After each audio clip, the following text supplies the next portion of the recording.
Hello, welcome to the Basketball Soapbox episode 36. In this one, I'll be going over a couple games in the NBA that happened last night. On Friday night, had a couple big games, a lot of playoff moving out west. Of course, I'll get into that as well as refereeing in the NBA today because I feel like there's been a lot of situations going on in the NBA about refereeing, and I've for long have questioned the direction of the officiating in the NBA for quite some time. I believe it's one of the biggest issues in the NBA, if not the biggest. And I'll be touching base on that.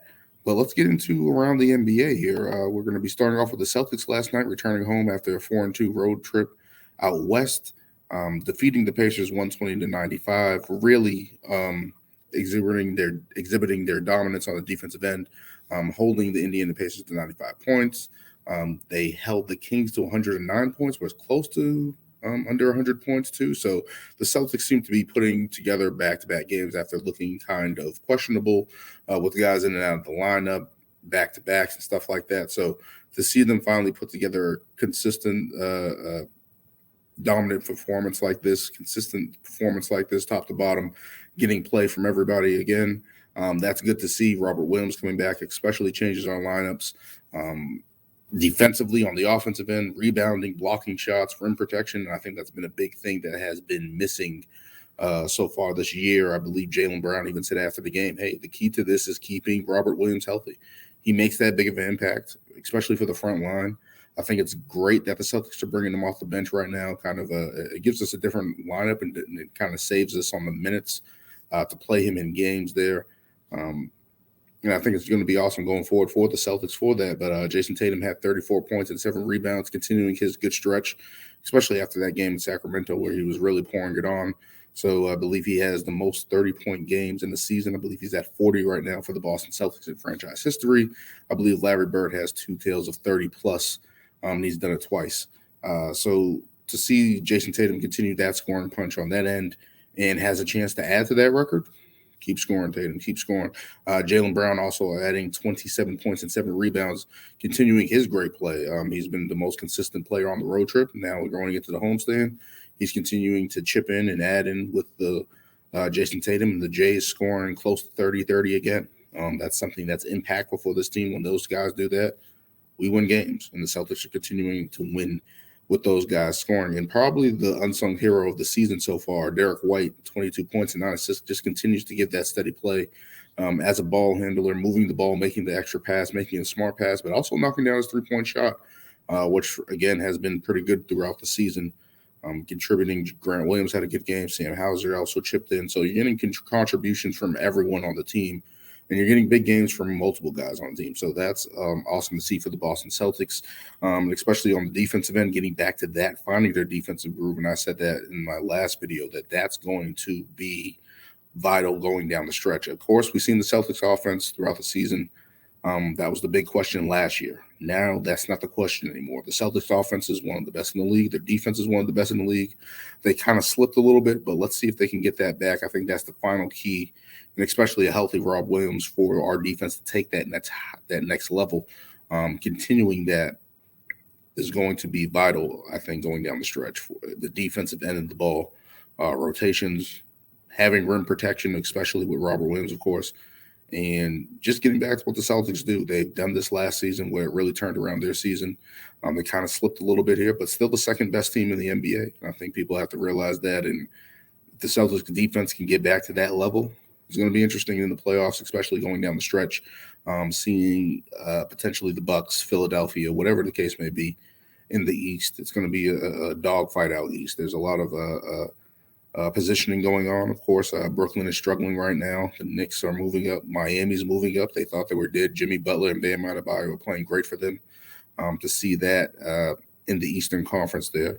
Jaylen Brown, of course, we all knew we saw his articles that came out basically discussing his tenure in Boston, kind of how it was difficult a little bit in certain areas of the business world and on the court, especially with the franchise, trying to get the stability there that he's been looking for a while now in Boston. He's always been in trade rumors, of course. kind of second fiddle to Jason Tatum, but he said he's fine in his role. But I think a lot of that interview was just basically damage control. Not damage control, but leverage. I think he was really positioning his leverage in that manner where basically he's saying, don't mess with this contract coming up. Whatever it is, offer me the max. Let's start there. Whether I'm staying or not, offer me the max and we'll figure it out from there. Don't treat me like Isaiah Thomas. Don't treat me like you don't want me. Show me that you want me with the contract and the years and the guaranteed years and all that. And I think that was basically what he was saying against the franchise. Is there a possibility that he will leave? Of course. If they don't offer him the big contract, I think he's out. That's just the nature of the business. And I think there's a lot of stuff nasty in the media that's going on, especially targeting Jaylen Brown, kind of saying, why isn't he committed to Boston? Why doesn't he like it here? What's his problem? And Boston seems to do that a lot of the times. And it's like, well, you guys have tried to trade this guy. He's been in trade rumors even before the changeover with Brad Stevens, allegedly with the changeover with Brad Stevens. So it's like, there's a lot of things going on. And I like when people talk about the history in Boston and then act like that's not going to be a factor in a person's staying here long term. Like, that is a factor. There is a history here that continues to exist in the city of Boston.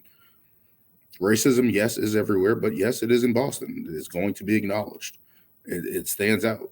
It's not, you can't ignore that. And even Jaylen Brown's business dealings, I'm pretty sure he's experienced that here.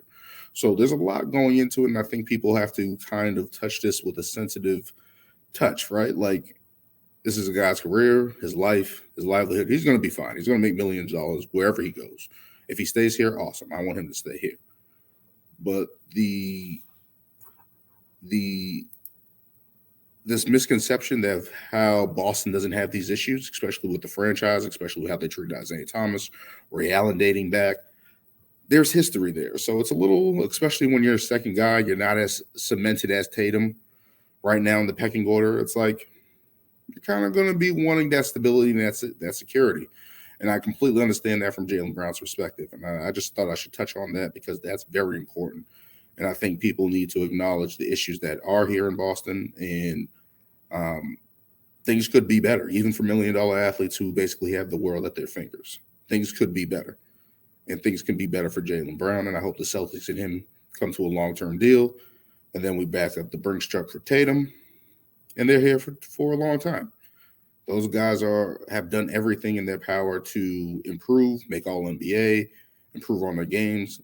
They got to the finals last year after finally getting over the hump of the Eastern Conference Finals, and they're going to try to continue that. Regardless of the outcome this season, I think they should get max contracts. I think they should get signed, and I think we should keep building, keep moving forward and trying to improve this team and trying to get better and compete for championships, win championships. That's the goal here. I think they have two guys that can get it done.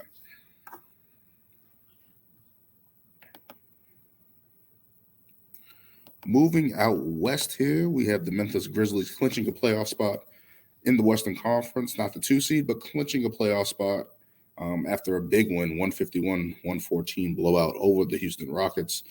Luke Kennard going off, 10 3-pointers for 30 points, only missing one 3-pointer. Big game for him, coming out party for him, having a real big showing here since the trade. Desmond Bane with 25 points, who has been solid all season, and Ja Morant coming back. Obviously, he came back the last game, had 18 points, 8 assists off the bench here. They're going to continue to bring him off the bench. Of course, he's going to be starting soon. But to see him add to that bench and still not miss a beat with Memphis is good to see, especially after we thought that everything was going to go down the tube, especially with the Steven Adams injury, who we don't even know is going to come back this season. And then you had the Ja Morant suspension, of course, which was big time. We didn't know how long the suspension was going to be. Ultimately, it was 8 games. Didn't really derail his season. Maybe all NBA he might have lost. I think they said that he could potentially lose $40 million on that extension if he doesn't get if he doesn't make all NBA. So that's potentially in play for him. Hopefully he can continue to get that and get $40 million. We don't want no guy to miss that much money. That's crazy. But especially with the injuries to Adams, the suspension of Ja Morant, Brandon Clark is injured. You look at all the stuff that the Grizzlies were going through. They were struggling. They kind of turned it around. Jaren Jackson Jr. has been playing big time, especially being in the Defensive Player of the Year category. Desmond Bane has been solid all season. Tyrus Jones has been awesome for the Memphis Grizzlies. And for them to put it together and kind of hold it together when Ja Morant was suspended, that's big time for Memphis. That's big time for Memphis. They had big time wins against Golden State, against the LA. So you're looking there and you're just like, they're putting it together and they're kind of holding the season together. And it's good to see Ja Morant back. Regarding his suspension, it's like, however you feel about that, Ja Morant's playing basketball. And I think that's the best place for him. Hopefully it's a reality check for him to get back to playing basketball, focus on that. And that's the best place for him, the basketball court. And hopefully he can get back to being an all-NBA player. We know he's going to do that. But salvaging the Memphis Grizzlies season so far, that's good to see. And hopefully Memphis can continue. They're in battle with the Kings for the second seed right now. Even Denver's slipping a little bit. They've been up and down recently, especially on the defensive end. So to see that they can even probably catch the first seed as a possibility, to have Ja Morant back for this last little boost can be big time for them heading into the postseason, and especially battling the Kings, who have been red hot. That's a fierce battle, and it's good to see two small market teams actually battling for a high position. I guess you can even say Denver is a small market team, but just to have those three teams in the top of the Western Conference, and of course everyone's kind of just saying all those teams positioning at the bottom of the West, the Suns, the Clippers, the Warriors, the Mavs, the Lakers especially coming on late. I'll get into them in a minute, and the Mavericks in a minute. But just thinking about how Memphis season has been going and how they were top notch in the beginning of the season, kind of struggled a little bit there against the Western Conference. So to see them kind of hold on and kind of keep building and actually clinching a playoff spot, that's good for Memphis. Hopefully they continue it, and we'll see where they rank in the playoffs going forward.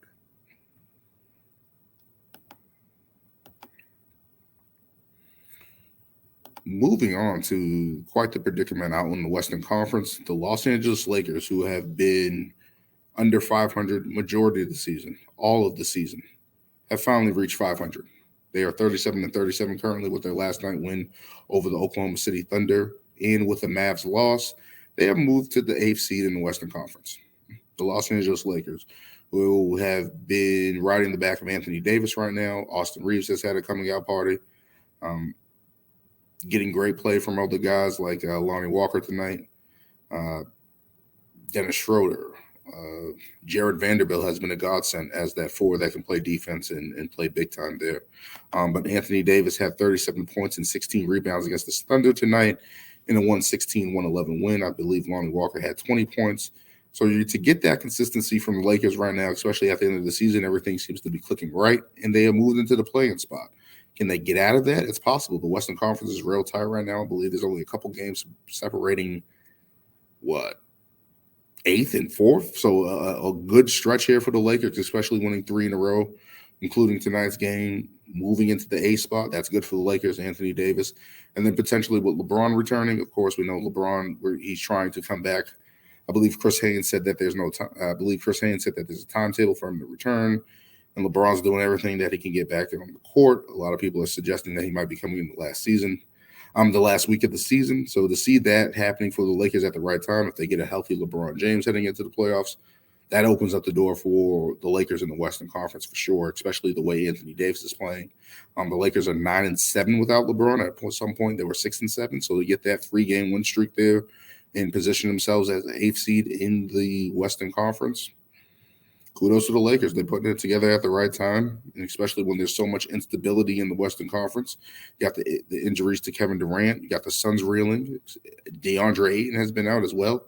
The Lakers beat them the previous game, and another big game for Anthony Davis. So to see that, Clippers, Paul George just went down, unfortunately. Hopefully he's okay. It's a knee sprain. He's going to come back at some point, but that definitely does hurt the Lakers. The Warriors have been up and down, but they've been able to put together some good games. I'll get into that in a little bit. The Kings, of course, everyone thinks that they're a weak team out west. Karl Anthony Towns just came back to Minnesota. All these things happen in the Western Conference. The Lakers have finally been in position to do that, and they're kind of like the big bad wolf now, hiding in sheep's clothing, trying to figure out a way to get out of the play-in. And if the Lakers can do that after the season they had, kudos to them. Kudos to them, for sure. Moving on here, with them staying in the same subject here, we have the Mavericks dropping 117 to the Hornets, 117, losing 117 to 109 against the Hornets. And that's just crazy because the Hornets are basically a dumpster fire, especially with LaMelo Ball shattering his ankle, being out for the rest of the season. They're a lottery team. They're not really trying to win. PJ Washington gets 28. Gordon Hayward gets 25 points. And it's like, I know the Mavs have struggled defensively with Kyrie Irving, but losing to the Hornets like that, that's crazy. Especially that's just a bad loss. I believe they're in the 11th place right now out of the play-in. So, and they're 7-12 since the Kyrie trade. Not what they envisioned. They thought they were going to get an extra boosting with their offense. They're going to make enough shots. They play too slow. Luka Doncic dribbles the ball. He had 34, 10, and 8 tonight. And they lose nearly by double digits. So you're giving up that defensive impact that they had with Dorian Finney-Smith, and Jalen Brunson, even though those guys aren't household names like a Kyrie Irving, Luka Doncic, and stuff like that. They did provide those energy plays and defense and tough play that is desperately missing. And especially a Mavs team that does not have rim protection. They're going to put Luka Doncic and Kyrie Irving on them islands. And they're going to go right through them and go and score. And that's what a lot of teams are doing. A lot of teams are figuring out. I believe with the Luka and Kyrie, I believe the Mavericks are only 3-7. So to put that in perspective, that's not really good. And the Mavericks are in trouble. Although this was a shot in the dark trying to bluster Luka's playoff hopes and seeing what they can do, it looks like it's falling flat. And that's been a big worry of Dallas. They've always had a star like that, especially when they had Dirk Nowitzki late. I'm comparing this now. But they had Dirk Nowitzki late after that championship and really didn't put anything together around him to bluster his championship playoff hopes. And Luka Doncic, I said before the season that the Mavericks, I think I said they were going to be an 8th seed. And I said it was, and I believe I said it was similar to LeBron's did I say 2008 season, where he's going to put up a lot of points, do a lot of things, and he's just going to fall in the playoffs. And that's what it was on the verge of. But now with this move, their defense slipping again, guys attacking Kyrie Irving and Luka Doncic, it looks like they can potentially miss the playoffs and then possibly be in those spots with the Pelicans and the Portland Trailblazers and really miss the playoffs and really be out of that. So that is something very impactful out west. The Lakers move up, of course. So to see Dallas struggling like this after the big swing right there, and it looks like it's going to be a failure at this point. They're running out of time. They're in the play-in. That's putting more pressure on Luka Doncic. That's putting more pressure on Kyrie Irving, who just came in. That's putting a lot of pressure on Jason Kidd, who has been a good coach so far in Dallas and has really put some things together and really helped that defense. But now just to see that he doesn't have those defensive tools at the rim protection or anything like that, all they are is offense. If their offense is off, they're not going to win a lot of games. So that's the nature of the beast right here for the Mavericks, and it doesn't look like they're going to figure it out. But the Lakers moving up, Mavericks moving down, it's going to be interesting and tight out west all the way until the end. That is going to be a dogfight. And that's what the NBA season wanted. That's what everybody wanted in the NBA season, although it's happening a lot because of injuries and stuff like that. Regardless of that, we're getting high competitive play. We're getting good basketball, and it's going to be close right down to the last day of the NBA season.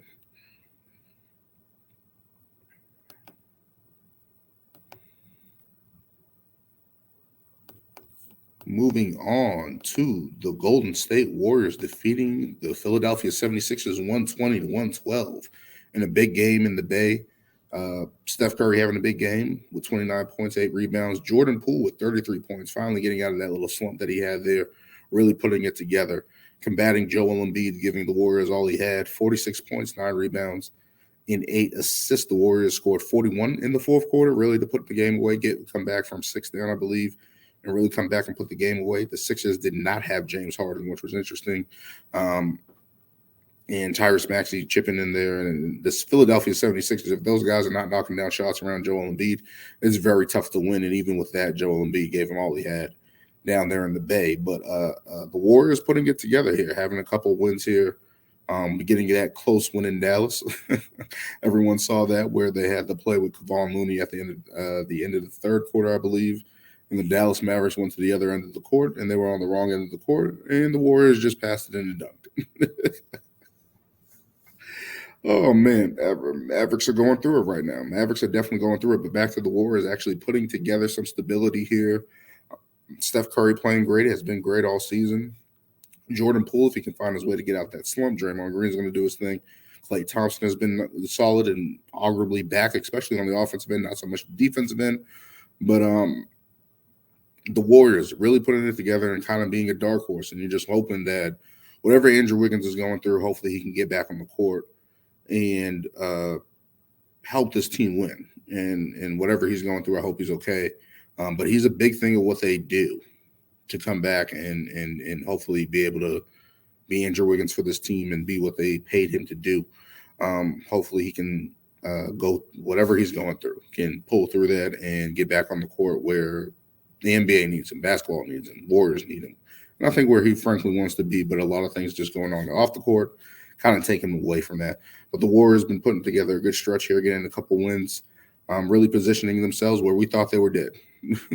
With the Steph Curry injury, we thought they were dead. So to see Steph Curry come back and not miss a beat, to see the Warriors keep moving up in the seedings, I believe they're fifth now, fourth or something like that. Gotta check that. But to see the Warriors putting that together, the Philadelphia 76ers firmly in third, where they had a chance even, I believe, last weekend to even get to second place. I believe they were in second place, but to hold and build off of that, they haven't been able to do that. I believe they're 2.5 games now behind the Boston Celtics, which as a Celtics fan, good. But as a Philadelphia fan, if you're a Philadelphia fan, But Joel Embiid putting up another monster performance, arguably in the MVP driver's seat, I believe, is Giannis, in my opinion, who has been fantastic this season, having big game after big game, night in, night out. But both these guys have missed stars during the season, been playing really well, all-star levels, scoring, rebounding, doing everything. So to see this MVP race even coming down to the last couple of days and weeks, that's going to be awesome. I love that for the NBA, and they're all centers. They're all big guys, I should say. You got Joel Embiid, the versatile big man on both sides of the ball. You got Giannis, who's just a force at the power forward spot, playing next to Brook Lopez, of course. And then you have Nikola Jokic, who has kind of fallen off here, especially with defensive in his team in Denver. Hasn't really been able to generate the couple wins that he's needed to hold on to that. And that has hurt him. I believe his coach, Mike Malone, has said that the whole race thing has turned off Joker for the MVP, whatever the case may be. But I believe there's just a dynamo ship there where they're trying to figure out their defense at the end of the season. The teams are playing better night to night, night in, night out, every night. So they're getting a lot of teams' best punches late in the season. I think it's hurting them defensively because they're not clicking right now. So hopefully Denver can figure that out. Hopefully James Harden just took a night off and was able to get some rest or whatever the case may be. But hopefully he's able to come back and continue to help the Sixers win on their side of the ball. Andrew Wiggins for the Warriors, and you're just wondering when all these stars are coming out. There's so many stars. Karl Anthony Towns just came back. LeBron James is out. James Harden was out. Robert Williams just came back. So all these shifting in and out players coming back and forth into the league, you're just hoping that a lot of guys can get healthy for the playoffs and really help their teams contribute and win. That's the most interesting thing in the season right now, of course, with the injuries right now. It's created a lot of parity in the league, a lot of close teams, a lot of playoff races right now. Kevin Durant's out again. Paul George is gone. So it's like, again, it's just creating a lot of parity here and a lot of big-time races towards the end of the season. It sucks that players get hurt and they're injured and stuff like that. But we'll see how they can pick up before the playoffs and see hopefully guys can get back on the floor.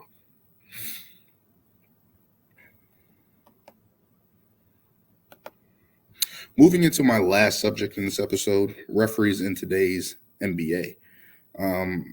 There's been a lot of flack over the course of the year, even before this, of referees basically impacting games a little too much. And they always say if they know your name as a referee, that's not for a good thing. Usually if you're able to fly underneath the radar, you might get your name here on TV or whatever the case may be. But generally, you're usually doing your job if you're unheard.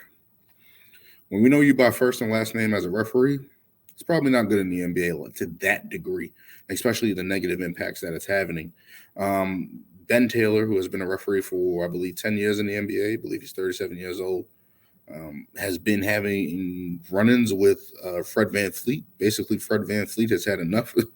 I believe every game that he has had that he has been officiated by Ben Taylor, he has received a technical this season, and I believe he got 5 technicals or something like that.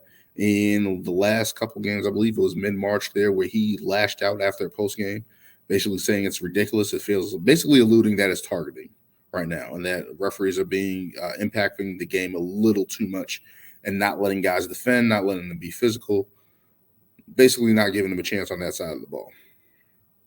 Marcus Smart agreed with that, so hopefully that doesn't hurt us in the playoffs as a Celtics fan, but it is what it is. But officiating has been an issue in the NBA for quite a while. Like when you look at Scott Foster and Chris Paul, who stands out. Of course, the Phoenix Suns were complaining about the free throw disparity in the game against the Lakers. I believe the Lakers shot 46 free throws, and the Phoenix Suns shot 20. And I can understand that standpoint where you're just not getting the benefit of the whistle that night, and especially being a jump shooting team is going to be tough to get calls, especially versus a team that's physical in the paint with Anthony Davis or any other big or anything like that. But when you look at the officiating by Scott Foster with Chris Paul, and you look at how many games Chris Paul has lost in a row officiated by Scott Foster, I believe it's like 0-14 or something like that in the last 14, or 1-13 or something like that. So when you get disparity like that, when you get Ben Taylor targeting Fred VanVleet, and let's say, well, if it's not targeting or whatever the case may be, it's bad officiating. And I think that's been one of the biggest issues with the NBA for quite some time. When people say the game is terrible or it sucks, team shoots many threes, I'm like, the game is evolving ever so slightly. You guys have to understand that. My biggest gripe has been the officiating. They let guys defend sometimes. They don't let them defend sometimes. Superstars get certain calls that they're supposed to get, and I understand that they're not supposed to get, whatever the case may be. Or a role player might do the same move as a star player and not get that call. Sometimes there's superstar calls. There's going to be favoritism in terms of those guys that get the ball on a night-to-night basis and get to that volume and drive to the basket, get players in certain situations that they shouldn't be in, and players are going to take advantage of it. That's the rules of the game. That's perks of the game. That's how you're going to approach it. But when officiating is impacting the game where guys are getting fast techs for showing emotion in a basketball game,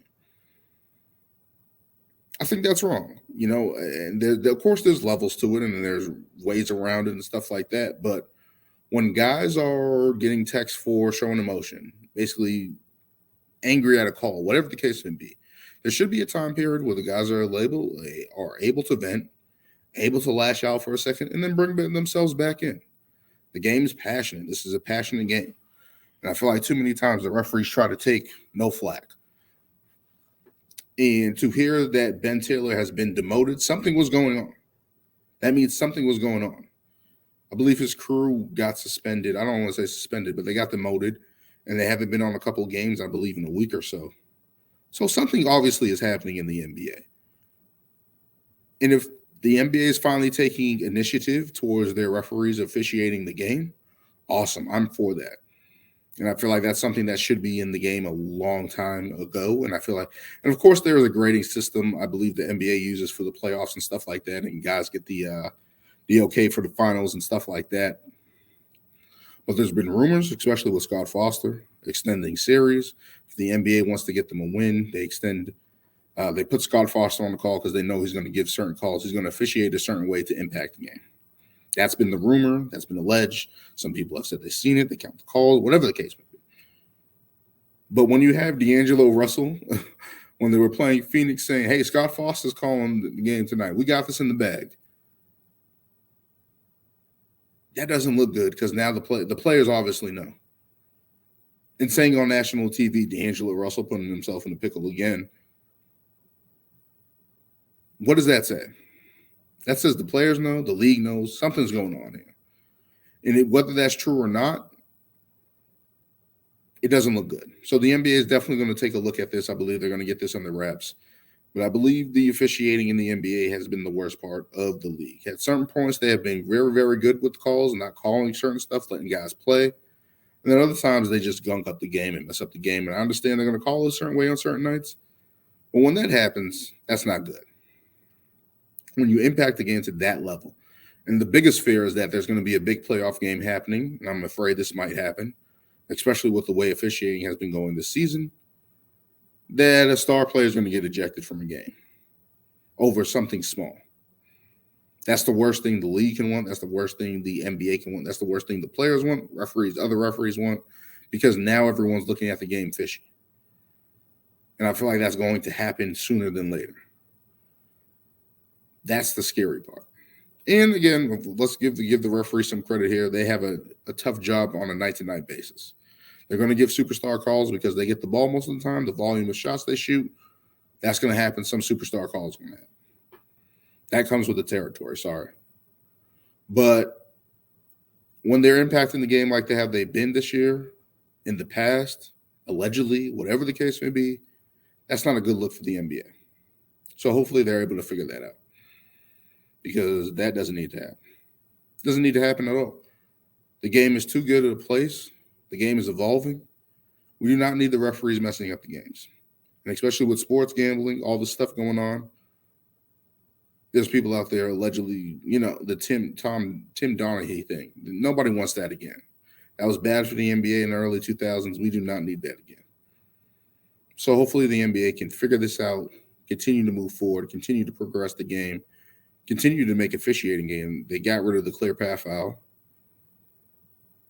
where guys stop a fast break. Kudos to them for finally doing that. The game is not easy, but these referees making it hard to watch, man, when they mess up the games like that. They can't continue to do that. But that will do it for this episode of the Basketball Soapbox. Thank you for joining me.